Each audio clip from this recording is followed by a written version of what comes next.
Hello, welcome. This is such a special time in like kind of astrology in the cosmos. So I'm really excited to be here to talk to everybody.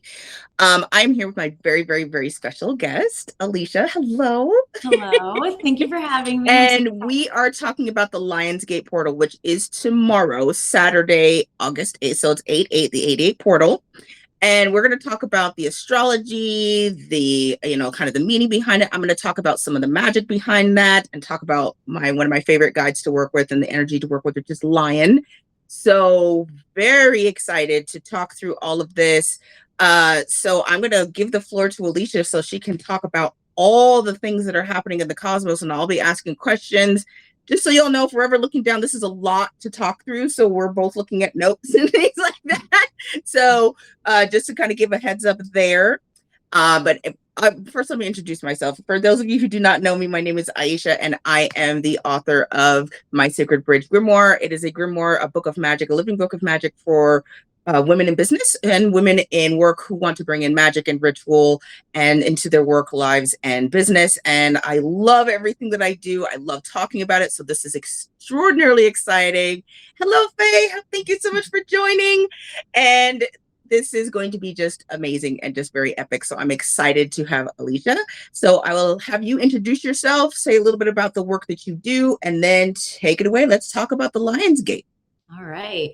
So I'm Alisha, and I'm an intuitive astrologer and alignment coach. So I help people to work with astrology so they can actually use it in life and help to align with their birth charts, align with the current transits, and rather than looking at it in this like horoscope way, seeing it more as like useful, right? And how can we embrace the energy that's available to us at any point in time to actually call in abundance or release things that we need? So that's kind of my direction with astrology. And I was super excited to do this with you because 8/8 is like it's been something for the last few years that I've been really trying to lean into. So this is the great opportunity. Awesome. Well, thank you so much for being here. This is I guess we wanted to start about is just what is the Lionsgate? Like we could start there. Yeah. Yeah. So every year on August 8th, we call it the Lionsgate portal because first and foremost, Leo season. Leo is, of course, representative of the lion. So having that lion energy doubled on that 8/8 day. The reason for that in numerology, the number 8 is if you turn the 8 on its side, right, it looks like an infinity symbol. So it's giving that expansive nature. It's giving that concept of abundance in terms of just like how much we're able to call in that portal time frame. So that's kind of the numerology piece of it. But if we switch over to astrology wise, every year that's going to be that the sun is in Leo. So the sun is your vitality. That's your like life force energy. So that gives us even more kind of boost towards that infinity abundance. And then uniquely this year, we have a few extra placements that are in Leo. So this is giving us a bit more of that Leo energy than usual. So the sun's always in Leo on 8/8, but the extra things we're seeing is we have Jupiter in Leo right now. So Jupiter is the planet of expansion. So that's really amplifying that same theme. It's really doubling down on the concept of that infinity. Jupiter in a sign only stays in the sign for 12 months, 12, 13 months. So we really only see Jupiter in Leo once every 12 years. Wow. So that gives us this extra boost of this specific 8/8 that won't be around again for another 12 years. Right. Right. That's actually extraordinary when you think of the timeline of everything, right? Sometimes I don't even think about the timeline of like what the planets are doing and the energies of that. So that's amazing.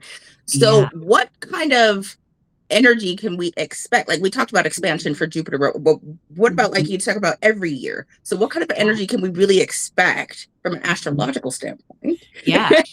So another as we move into this. Yeah, another piece that's in Leo right now is the nodes just shifted. So the nodes are kind of like this point in space where the moon and the earth have like an intersection point in their orbits. So that creates the north node and the south node, which is a place of like collective alchemy. It's like we're taking one thing and we're alchemizing it into something better. So where they are right now, the South Node is in Leo. This just happened a few weeks ago. It just transitioned in, putting the North Node in Aquarius.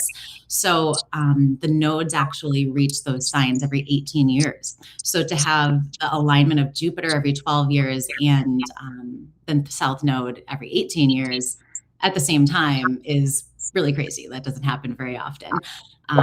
The South Node is like our collective release point. So it's the type of energy that it's not that some people will look at it as negative or like bad stuff to get rid of. It's not really bad. It's more of take what you have in that Leo area and alchemize it towards the Aquarius area.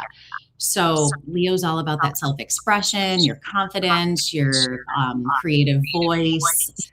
So it's not let's get rid of that at all. It's let's grab that and then use it so that we can spread it out towards others, because Aquarius is about that delivery of what you offer and what your creative signature is, and standing out in the whole. So Leo helps us to stand out, and then Aquarius helps us to put that out there for other people to enjoy. Got it.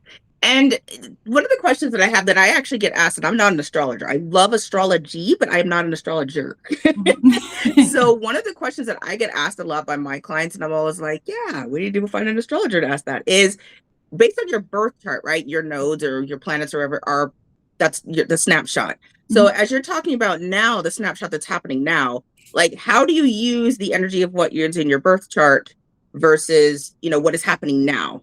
Yeah, that's a great question. Yeah. So if you're looking at your birth chart right now, if you were to look for the house you have Leo, so you said you're a Virgo rising, right? I'm a Virgo rising, yes. So that would put Leo in your 12th house. So we would look at the house that Leo represents and see what the themes are. So for you specifically, that would be like the subconscious, those behind the scene realms, and those areas of kind of like what's not visible about you that you kind of know internally. So that would be where your Leo is showing up. Other people, depending on their rising sign, Leo is going to show up in a different place. So for me, it shows up in my 3rd house because I'm a Gemini rising. So Leo for me specifically is going to be more about my voice, my communication, my thought processes, and being really bold about that. If we shift to the transit wise, like how do I look at them differently? That's what the birth chart tells you, is where in life it shows up. But the transits are going to tell us what collectively we can all expect to experience. So because these transits are happening in Leo, we all collectively get that Leo energy boost. But the natal chart tells us where exactly that's going to show up. And then any other placements you have in Leo or aspects to those placements are going to give a little bit more of a specific detail to that. But it's really just the difference between how does it affect me personally versus what can we all expect. It's so interesting that you say that, because today, after we get done with our live, I actually have a very excited. I love it because I love my acupuncturist. I have an acupuncture appointment, and I was going to talk to her. Didn't even know that this conversation was going to happen like this. I was like, I need to bring what is like buried up to the front, and I'm going to talk to her about opening the energy channel. So you saying that, and I'm like, oh, I was kind of already up. Don't you love that? I do. I love when things like the synchronicities. That's amazing. Right. And for me, like I haven't done a lot of put signs down here. I'm assuming that you're an Aquarius sun, an Aries moon, and an Aries rising. Okay. So I love that. And so I also wanted to ask, because this shows up a lot. When I first started paying attention to astrology, I only mostly paid attention to my sun sign, right? Like where the sun was, like what is the difference? Like, why do people always say, oh, really, really pay attention to your rising? I understand that all three are very, like all the placements are really important, but people are really, really honing in on that right now, like where your rising sign is. And this may be going a little bit off topic, but I've just always been very curious about that. Yeah, that's a really, really great question. And you're right. A lot of people don't understand the purpose of the rising sign. And when people look at any kind of like horoscope type of thing, and you're seeing the sign and you follow by your sun sign, what you're doing is you're understanding that energy from the perspective of your like vitality and your ego and what you're seen for. But the rising sign is actually what orients your chart to tell us what house each of those signs are landing in. So the rising sign is actually like wherever you were born. If you were to look directly at the eastern horizon line in that exact place, it would be the constellation that was rising over that horizon line. So it would be exactly on that line. Because all of the constellations are around the Earth, right? So as the Earth rotates, it appears like the stars are rotating, right? But we're rotating. Right. So as we see them change on that eastern horizon, that creates your rising sign. And then from there, that becomes your first house, and everything else orients from there. So because you're a Virgo rising, we would count 12 houses to get to Leo. Because I'm a Gemini rising, we count 3 houses to get to Leo, and so on. And then for our viewer that's a Aries rising, starting at the first house would be Aries, and then Leo would end up in the 5th house. So it just orients like the area of life that energy shows up for you. Got it. Thank you. Yeah. It's so complicated. It's very confusing if you don't like. It took me a while to understand it. Like I understood it, but then I had to like really like watch some videos, see what it looked like to actually see those constellations rotating around, to wrap my head around like, what do you mean there's a constellation on the horizon? Like, oh, okay. Yeah, like it's Very and thank you for explaining that, because I love, again, following astrology, following all of it, but I'm just like, I'm not being an astrologer. I'm like, first of all, this is math, and I'm not and then it's just so many different personality traits to go into each one, and then of course each day is different. And so I guess that leads into my next question is, how, if somebody is not an astrologer like me, would they figure out which house all of this is happening? Yeah, that's a great question. So if you know your rising sign, that's one thing. If you don't know your rising sign, it's really important to know that that's based on your birth time, and it's super sensitive. So a lot of the time I'll hear people say like, oh, I'm a this rising, and then I'll ask for their time and I'll put it in, and I'm like, no, you're a something else. And they're like, oh, well, I don't really know my birth time. I was just guessing. Okay, that's not going to work, right? A lot of people will think that they can just guess. But the thing is that the constellations actually shift on that eastern horizon about every 2.5 hours. Wow. Okay. So if you're within like that window, then you might be okay. But if you're outside of that window, it's going to give a different rising sign altogether. So when people are looking at that, step number 1 is you need to have your accurate birth time, or at least within an hour or so of that. And even that could still be off if you're on one end or the other, right, of that 2-hour window. Right. But from there, once you put in your birth time, you'll see that your rising sign will be your first house. So when you look at a birth chart, the circle shape on the eastern side, which is actually the left on the chart, it's like a flipped compass. On the left side, that'll show your first house. So your first house will be your rising sign. And then the signs always go in the same order. So if you count around counterclockwise, then you would find where you have Leo in your chart. Got it. Yeah. And Jeff, you brought up a very good point. Yes, location, right? So like the city you were born, the state you were born, and everything, which I do have in my chart, and I keep a picture of my chart with me at all times because I don't have that memorized. So and yeah, they're right. The location piece is so important too, because the eastern horizon where I am in the East Coast, right, is so different than for you in the West Coast. Yes. You're going to have a different rising sign. So if I put in the wrong location, it's going to be, in a different place. And also your latitude on the Earth, if you're more towards the poles, then it has more of a kind of like a fisheye effect on what it looks like in your chart and how it reorients. And if you're near the equator, then you're going to have a different birth time, or a different setup for your houses too. So it really all matters: the time, the location, and then of course the date. Awesome. Another question going back to the Lionsgate portal exactly is that I've seen, when I've done some research on it, that people say, or articles have said, like the portal lasts approximately. So is there no like set date for this? Like people are saying that it's like maybe a 2-week window, but it's more peaked on the 8th. Like which date should be really, like, obviously we're going to pay attention to tomorrow, which is the 8th. So which date should we be paying attention to? What energy should we be calling in? Like what should we be concentrating on? Yeah. So 8/8 is going to be our main point for this specific portal energy. And also when I was looking at the date, I realized with the year being 26, that's another 8 numerology wise. 2 + 6 = 8. So we actually have 888 on our date. Nice. And then I'm wondering if what you were hearing was about the eclipse portal that immediately follows. That might be it. Yes, we are going into eclipse season, which I was like, wow, Mhm. we have a Yeah. lot of energy here. Yeah, and the eclipse season always seems to happen right after that 8/8. So the on August 12th is going to be the new moon eclipse in Leo. So that's going to launch the Leo eclipse, the Leo and Aquarius axis for those eclipses, and that's where we're going to see the eclipses over the next 18 months. We'll see a couple that will finish out in Virgo and Pisces because that was the last setup that the nodes were in. Mhm. But this one on August 12th is actually opening the eclipses moving forward for Leo. So once we start there, we have 2 weeks that follow that we'll have another eclipse, which will close out the Pisces eclipse season from the previous year and a half. And then we'll see moving forward all of those eclipses landing in Aquarius and Leo.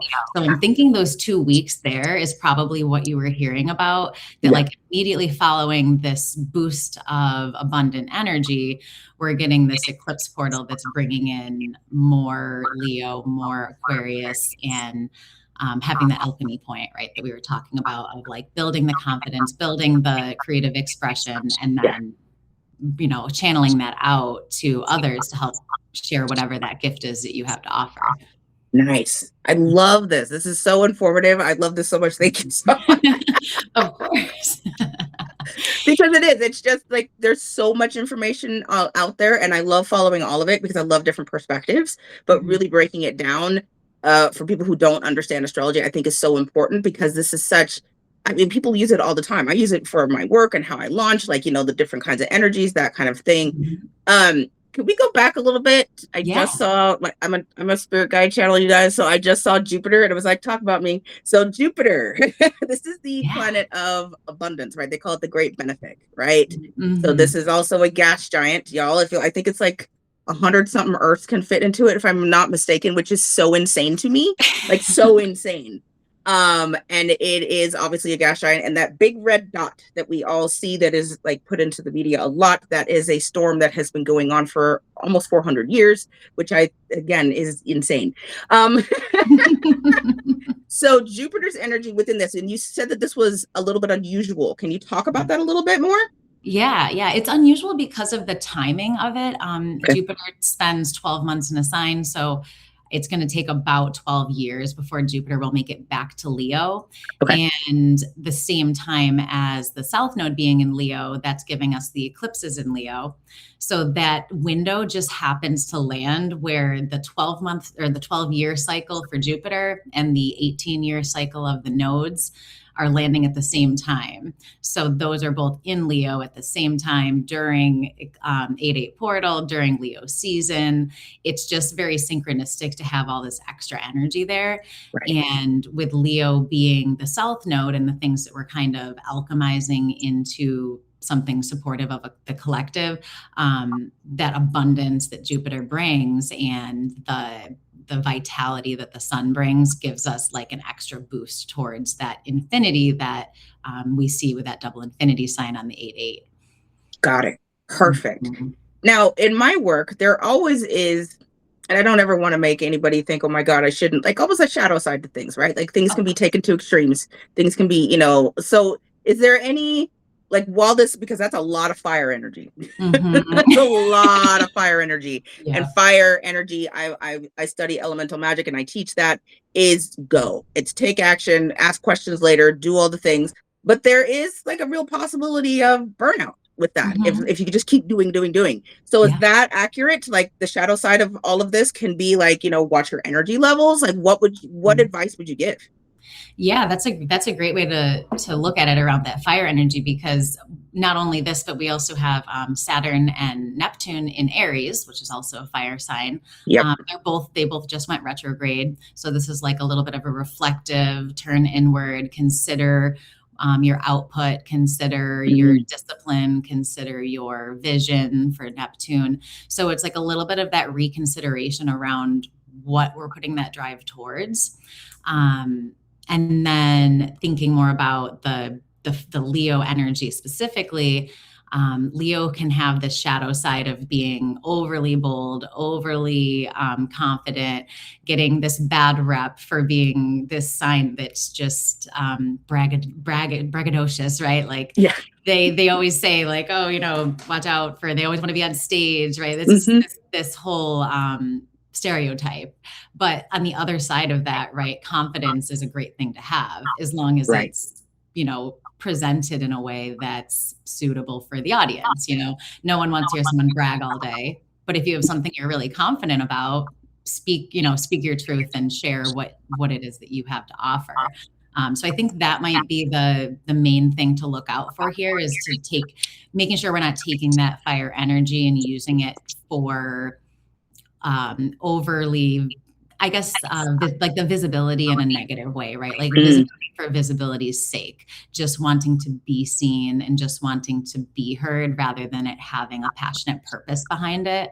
And like a lot of the time they refer to leaders as Leos. So thinking about the leaders of our world right now and the types of things that we're seeing, and how we can redirect that in a way that's more collectively supportive and impactful. So if whatever your part is in that, I think is really important to embrace right now, because Right. we all have the ability to use our own creative expression to share what we have to share. So using that with discernment.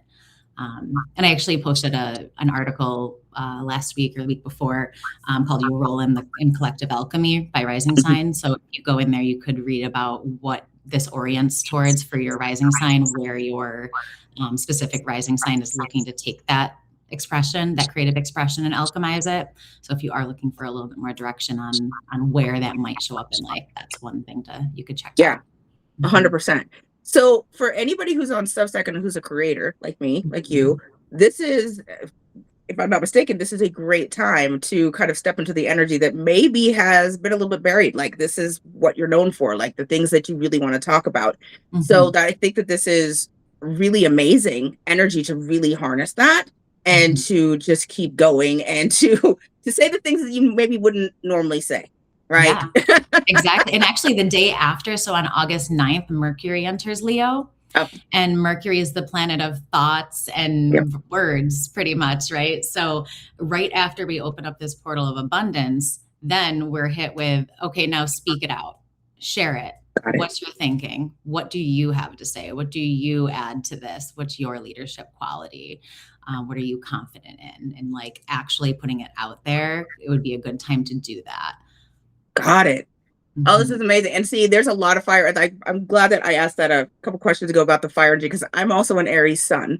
So I'm an Aries, an Aquarius moon, and a Virgo rising. So I have this real pull to be a visionary, but talk all the time and yet be a perfectionist. So there's always like these push-pull energy within me that I've noticed for quite some time now, especially when it comes to being a leader. I used to be in HR and I was very opinionated in HR because I always wanted things to be fair and I always wanted things to be right for everybody. And that's not always how it is in corporate. So this energy, again, for like Substack, but yes, get the words out. But if you have a team, if you have like, this is a time to really step into that leadership, like calling it, if you want to be a manager and everything, this is the time to call that in. 100%. This is the time to call in. I want to manage a team. I want to do the things, and I want to, be on stage. I'm just seeing somebody on stage. Like anybody who wants to be on stage, this is a great time to do that as well. And just take that chance, because you know what? Life is too short. Life is way too short. And even if you're someone who's not confident with like the visibility piece, like the being on stage, right? Even just considering like, what are the other ways that I can lead in my community or in my friendship groups, or, in whatever other areas of life. It doesn't have to be that you're up on stage giving a speech. A lot of people, will see it as that way. And they're like, oh my gosh, but I don't have confidence, or I'm not a public speaker. But, you can be a leader in any way that shares your voice and shares your perspective and shares your creativity, right? In your own way. So I love this. This is amazing. And before we get into the magic and before we get into like, I brought a list of different kinds of, I'm I'm a witch, everybody. So anybody who knows me knows that I talk about magic and herbs and all the things that you can bring in. The kind of person I am, because I am a Virgo rising and because I have perfectionism, I need something to hold. I have a brain that will squirrel off in like seconds. And so for me, bringing physical things to help me with the energy that's going on, that is what I talk about. So we're going to talk about that in a minute. Before we get to that, is there anything I didn't cover, or is there anybody who has any questions or anything like that before we get into the magic? And obviously, Alisha, I'll be kind of bouncing things off you as we talk through that. And before we talk about one of my favorite guides to work with, which is Lion. I think that was pretty much all that I had in terms of like what the astrology is. I mean, I guess the only other piece too is if we're waiting to see, if anyone says anything in the chat, but that Pluto's in Aquarius. So Pluto is the transformer. It's the big change maker. It's the planet that wants us to take what we already have and make it better. It wants to burn it down and rebuild it using what the remnants were.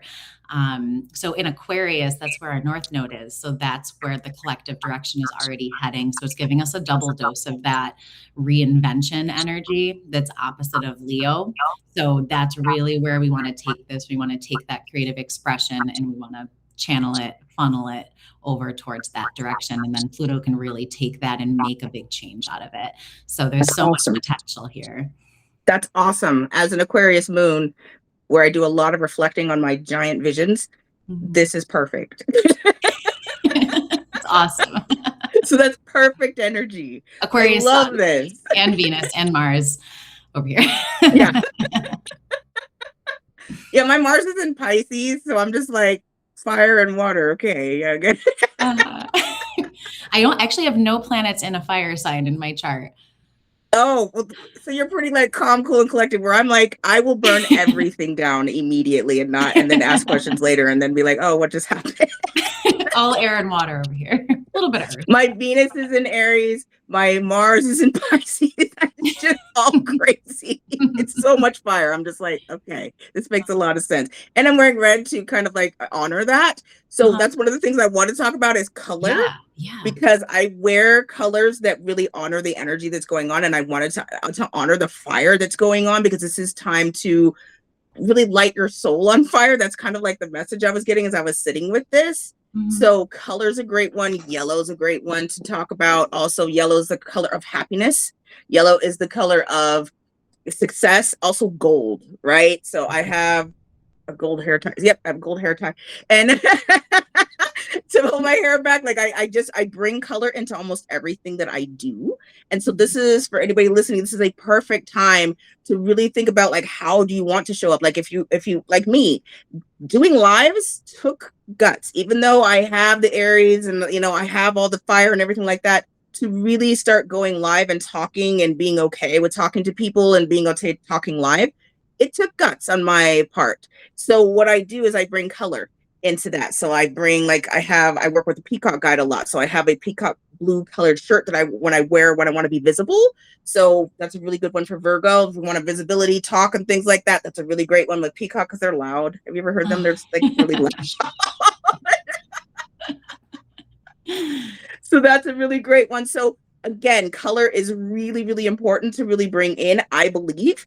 White is a really good one as well, because when you think of the sun, there's so many different colors that get kind of transponded or translated when they make the color photos. And there's reds, there's blacks, there's oranges. Orange is a great one for creativity. And orange also speaks very much to your sacral chakra, which is your second chakra center, which is your center of creativity.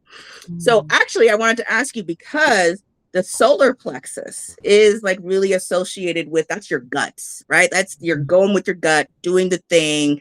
Like, so I'm assuming, again, this is like a really great time to really pay attention to the solar plexus and pay attention to those gut feelings that you have, and really understanding like, is this yes or is this a no? Like, would you agree with that? Because like, this is what I'm seeing is like, paying attention to those chakras, those energy centers is really important as you're moving through this energy.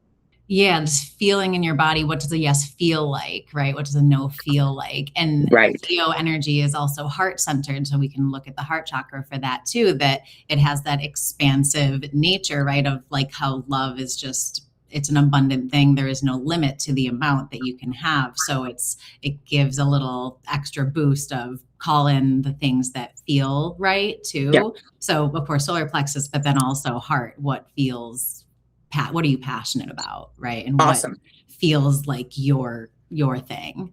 Awesome. Mm-hmm. And if people do not know about the chakras centers, I'm not going to get too much in it because I could talk for like a couple hours. So we have energy centers. If you look into, especially Hinduism, and this is, and especially a lot of yoga, right? They deal with a lot of the energy centers. So it starts at the root, then it goes to your sacral, then to your solar plexus, then to your heart, to your throat, to your third eye, and then to your crown. The crown is right, your kind of connection to the divine.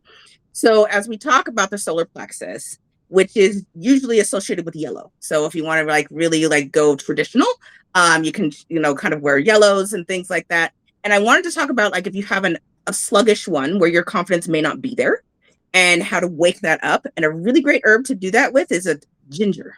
Ginger is great to open up your chakra and to open up that, it has that spicy, very sun energy. It's like got a spicy smell. You can use the smell. I love using the tea with honey to sweeten it up. Mm-hmm. Because sometimes it can be a little bit much. And if you need something to kind of really, you have one that's overactive, right? You're always doing things. You're always on fire. Like everything's always happening. You're like, my God, I'm exhausted. A really great herb that can really help as you're, to kind of calm that down is chamomile. Chamomile is sun energy, but it's a calming energy for your body. It's a great one for the nervous system. So that is one of the ones that I really want to talk about. I'm a huge tea fan. I don't drink coffee. I am a tea drinker. So I drink teas every single day to help me wake up. My God, wake up. English eludes, it's fine. I have to help wake up, my God, the energy. It's early over there on the West Coast. It's still early. It is. It's my first thing that I've done today. And this is very exciting, but apparently no. So another one that we can really use is clove. Have you ever smelled clove? It's amazing. It wakes things up. It helps you it's a really pungent odor. I'm a vegetarian now, but whenever I smell clove, I'm reminded of my godmother who used to bake hams, and she used to have like the cloves all over, and the smell was unreal. I was gonna say, it makes me think of like Christmas, like yes, like right? It always has like that clovey smell to it. Yes, and I love that smell, and it is great for this time. It is really great for this time to help bring back memory. That's what I love about herbs, is they really bring back memory. And if you can work with the memories of like, oh, this brought back a time of like, happiness, comfort, as you're moving through this very fiery energy to bring in and call in what you want, it's a great manifestation herb. Like I promise you it is. Okay. I like, is there anything, so herb wise, what would you recommend for like releasing? Because this has that manifestation piece to it, but then there's also the south node, which is like getting rid of the parts that aren't working so that we can use it. Yes. So that's a really great question. And chamomile's one, and one that I use religiously. I actually make what I call sachet magic. And so they're little like tiny sachets. I wish I brought one with me. Oh, I do. Look at me. I just have shit all over. Just a little sachet that I filled with lavender. And using the smell, lavender is proven to actually help settle your nervous system. So it's actually scientifically proven to do that. So the more that you smell that, especially, and I do that especially when I'm dealing with launches, when I'm dealing with anything that I'm like, oh my God, like this is so much energy. And I just feel like I'm on. Mm-hmm. Grabbing that, and just imagine yourself just in a lavender field, just surrounded by lavender, and just imagine yourself calming down. That is one of the herbs that I reach for religiously to really help calm my system down, especially while I'm working through anything that does have a lot of fire with it. Launches, offers, interviews, like any of these things that, if you're looking for a new job or anything like that, having a lavender sachet with you on in the room. Mm-hmm. Yes, do that, because it just helps calm your mind, and it helps calm your system.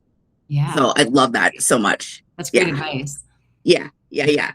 Okay. And so I also wanted to talk about the lovely lion. So lion is in the wild. They have what they're called prides, right? Which is more like a family unit. So I know that a lot of the time when we talk about Leo, we think about like the male lion. This is also the time for the lioness, right? For those who really associate with the lioness, who are fierce mothers and protectors.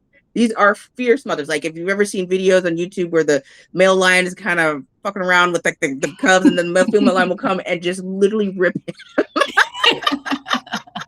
These are the protectors. So depending on if you do a visualization exercise for yourself, I'm happy to do one with you. I do this. I love doing it. I do channel visualizations. So DM me whatever you want to do. So whichever type of lion shows up, I'd always pay attention to where your lion is standing, whether they're standing, whether they're sleeping, and are they in front of you, which means that you're following along, like you're following the trends, you're following what you need to, you're absolutely on the right path. If it's behind you, you may need a little bit of a push. May need a little bit of a push to keep going. You may need a little bit of a push to, to get to where you want. And if it's beside you, yeah, that's what you want, that you're standing in your power. So going through a visualization, just sitting quietly with yourself for a moment and just imagine, and you can even just ask the spirit of lion, show me what it is that I need to see, show yourself to me. You can ask these questions. It's a great way to connect with spirit guides and just see and notice what you notice. That's what I say all the time when I'm going through my visualizations in my workshops. I'm like, just notice what you notice. What you experience is correct. If you don't see a lion at all and all you see is yellow or you see white or whatever, yes, that is the energy that you need right now, because your subconscious and your higher self will show you what it is that you need, and will show you what it is that it wants you to see. So lion is amazing. They live in pride. They're also extremely strong.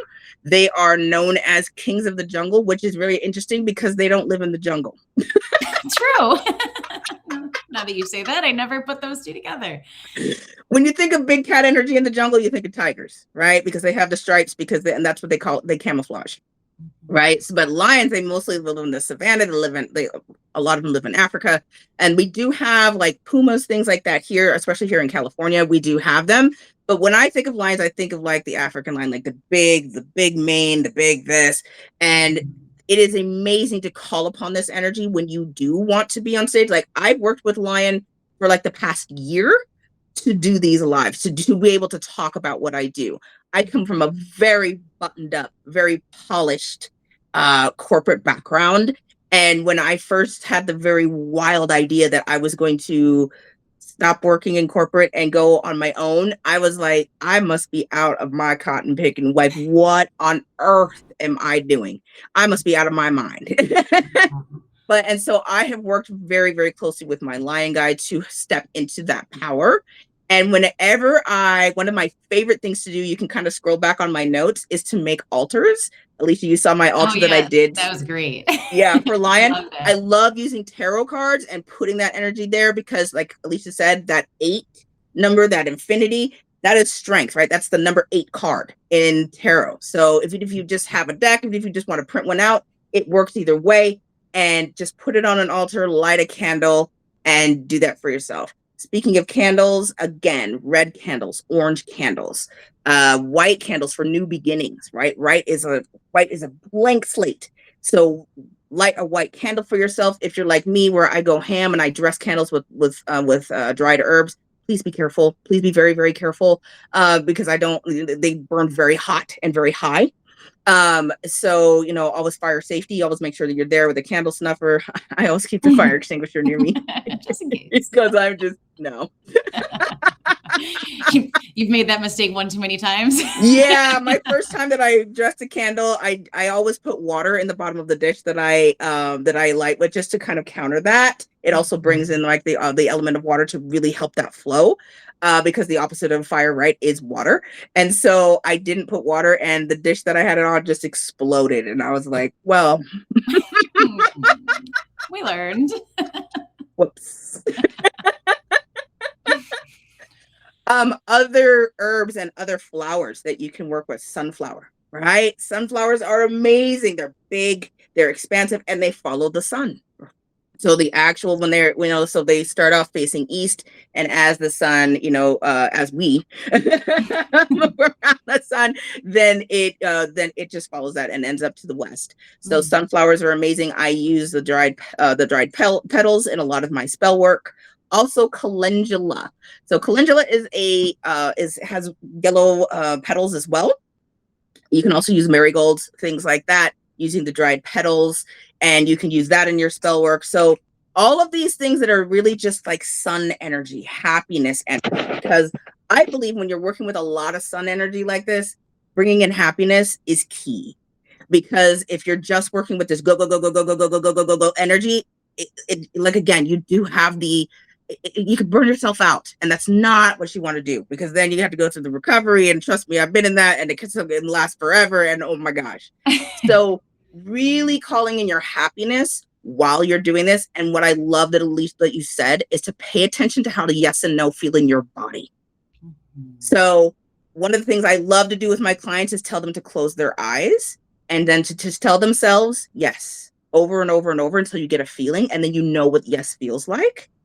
Then wipe that clean, take a sip of water, whatever you need to do, and then do the same thing with no, and know how that feels, like what comes up. And so using that very simple practice, the difference between yes and no, you'll start to know like what my gut is saying. Is this correct? Like, is this really going to be something that's good for me right now? You'll know the more and more you practice that, just that simple yes and no practice. So that is one that I love, love, love to do. And I talk about that with my clients all the time. And everybody's always shocked. They're like, well, I've never really paid attention to how my body feels. Yeah, we use our head, right? And people just kind of use their brain. Like that's what we're used to doing. We try to logic through it and think, okay, what's going to make the most sense if I lay out these details, right? Like boom, boom, Yes. boom.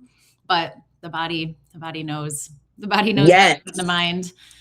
Exactly. And I, being a witch, one of the things that I do is I bring a lot of my magic into my cooking. So allspice is another great one. It's got that very pungent smell that brings like a really interesting flavors. If you're like me, interesting flavors into your cooking. So allspice. What else do I have here? Oh, and another one that I love using, obviously I don't cook with this, is catnip. Right? When you think of lion, they're cats. And what do? They go crazy over catnip. Crazy. And so when I use catnip to call in big cat energy, I like that. You want like lion, you're like, here's some catnip for you. Like here, like, put it on an altar, whatever that is. Like you can get catnip probably, at a pet food or whatever you need to. It's all over. Just sprinkling a little. You don't need a heck of it. And make sure that if you have a cat, make sure it doesn't take it from you. But using catnip on your candles, like that is an attractor. Right. I love dressing a candle with just catnip and saying, I'm calling in abundance. I'm calling in $10,000, whatever that is. If you're into manifestation, whatever that is, catnip is a great one. Another one that I love doing, and then I will be quiet in a minute here. I know this is like a lot. And obviously you can come back to the recordings and listen to these again, because I know this is a lot of information. It's cinnamon. Cinnamon is a very fiery. Peppery, very fiery. The smell of cinnamon, it's very unmistakable, right? Whenever I think of cinnamon, I think of cinnamon rolls. And the cinnamon is actually, when you look at the sticks, it's actually the bark of the tree. And that's how they cultivate it. And so you're actually that's tree energy. So that's very rooted. So you're talking about like actually helping your root chakra. You're talking about using, and so if you even stir your coffee or your tea with like a cinnamon stick 3 times clockwise, while you're calling in what you're attracting, that's a great way to have a morning ritual. Again, I'm a witch, so everything that I do has intention. Everything that I do around my house, it drives my mother crazy. I like how you said clockwise, but can you talk more about the counterclockwise and clockwise? Yes. So clockwise is calling in, right? So you think of the time like on a clock, right? It brings in time. So counterclockwise would be like what I would do.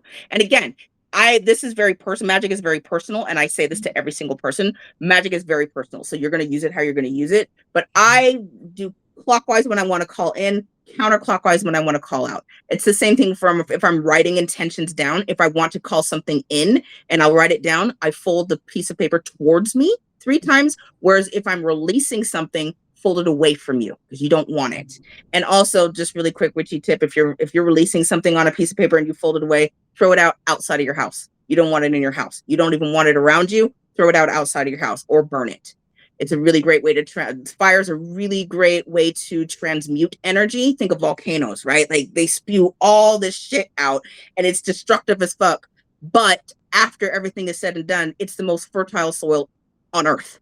So fire is a huge, huge part of alchemy, and it will help alchemy. And I love like Alicia's alchemy room, right? The fire is a really huge proponent to alchemize what it is that you want to bring in and also what you want to release. So I love like using all of these little components to really help do this. And setting intention is so important. So important because this is what the witches of old used to do, right? They used to call in what they wanted. They used to bring this in. They used to use the herbs. They used to use this. They used to use what they had on the earth, and to make what they wanted, right? And alchemists, they used to do this, right? It was a study of how you could turn lead into gold. So as you want to turn lead, which I always consider like your negative thoughts or your negativity when you talk about mindset, is how do you alchemize that into something good, right? Into the gold. So fire is amazing for doing this. So that is why I believe that I'm so glad that we did this, because this is probably one of the most potent times to really do this. Like the fire energy is huge. So use that fire energy, the fire energy within yourself and the fire energy that is without, to really bring that in. And I just got like, my guides were like, you should do like a really quick, like calling in, like meditation. My God, did you guys want to do this? I don't know. Yeah, that sounds great. And when you were saying with like you having so much intention too, like I think something people don't realize a lot of the time is that even when you're not consciously manifesting anything, you're unconsciously manifesting something. Yes. So it's like, do we want to choose what's going to show up for us, or do we want to just let it be up to the energy around us and how it shows up, right? So when we use these times with intention, we're able to actually choose the outcome. Not, exactly, but we're able to choose what's coming towards us rather than it being, and especially during eclipse season, it's chaotic energy. It can be a little bit over the top, and it's always like these faded things, and it seems like all these random things disappear and all these random things show up, but it's only random when you don't have intention behind what it is that's showing up, right? Yes. Setting your intention. It also, I love to write it down because it is something that you can come back to, because we have 60,000 thoughts a day, which is crazy. 60,000. How on earth are we supposed to capture one thought at a time and really follow that thread when you've got home, you've got work, you've got, the car and the kids and the partner and the this and the husband and the wife? Like, you have so much going on in life that it doesn't necessarily have to be negative. It's just a lot. That's just human nature. We have a lot. We also live in a time where we're just constantly fed. You need to have this, you need to have this, you need to have this, you need to have this. And so our brains are not equipped to deal with the constant barrage of thought process. It's just not, our brains are not wired like that. And so we practically have to force our brains to kind of get used to all the different platforms and all the different algorithms and all the different socials and all the different feeds and all the different this. So setting an intention for yourself at the beginning of the week. I do this every week for anybody who wants to follow me. I walk through my intention process every Monday, and that's the intention that I go through for the week. And for this week, it was that I can do harder things. And I have to keep reminding myself that even if something feels hard, like, no, I've done this before, I can do harder things. And so that is the intention that I've set for myself. So whenever I go left,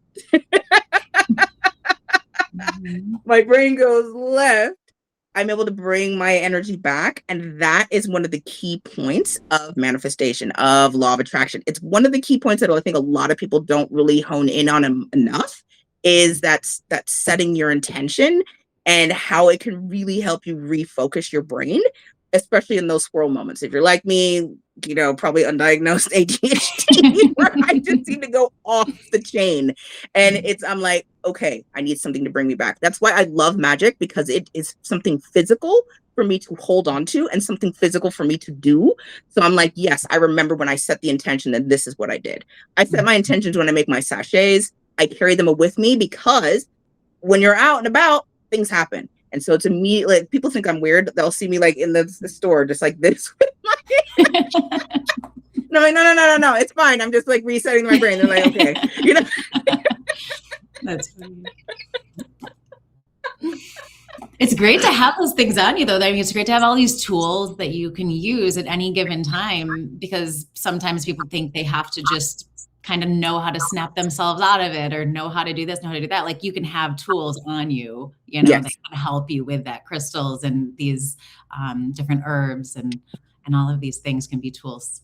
Yeah. So these are all different, and I'm setting a lot of different ones. People are probably like, "My gosh, do I have to use all of these?" No, I say a lot of different herbs because, again, magic is very, very personal. So whichever speaks to you the most, and I know that I went through a lot of them. So please watch this back. I hope that the the Substack gods will like kind of clip the right ones here, so that we can share this. But yeah, please, this is, you can use whatever feels good for you. These are just suggestions. These are not like a one size. I do not believe that magic is a one size fits all. I truly do not.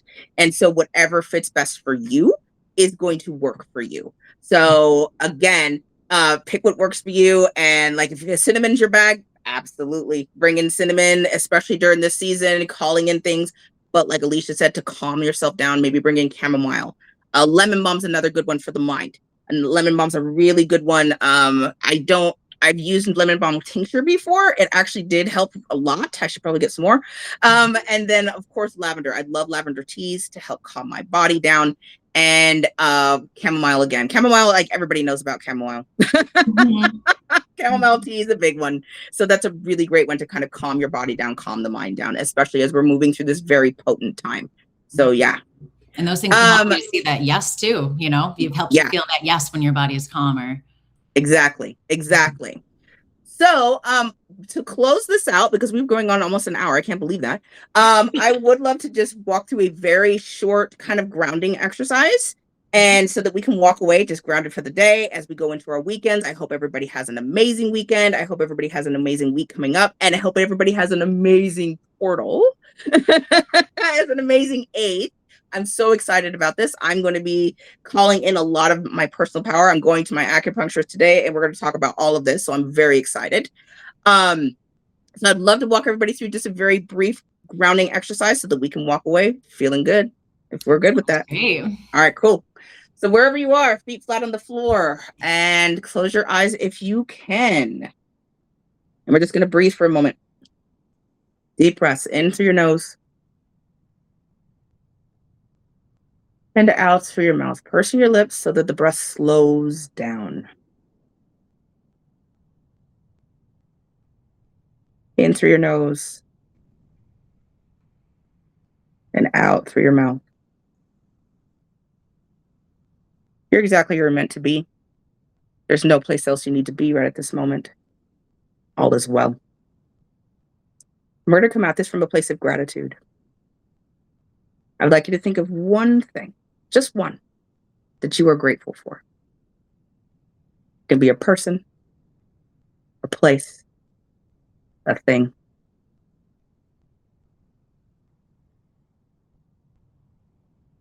And just know how blessed and how lucky we are to be on this floating blue planet together. With our families, our friends, our animals, the trees, the plants, the rocks, the mountains. We are so extraordinarily blessed to be here. I'd like you to imagine the chakras or the energy centers at the bottom of your feet opening. And I want you to imagine roots from your body coming straight from those energy centers at the bottom of your feet, plunging straight down into the earth. I'd like you to watch those roots as they go straight into the earth, past rock, past any underground rivers, past any crystals you may see. Notice what you notice, and what you experience is correct. And just let those roots keep going down through the earth, through the mantle. And so you start to notice that there's heat. We're going to keep going until you hit the very core of the earth. And there you're going to notice that your roots attach themselves to the core of our earth. Just sit with this for a moment, because now you are one with everything that has come before, everything that is, and everything that will be. And what an amazing feeling this is. Just notice how that feels in your body and where. You could feel humbled. It could feel like a lot, and that's okay, because the earth is a protector. Just notice how you feel. Notice what you notice.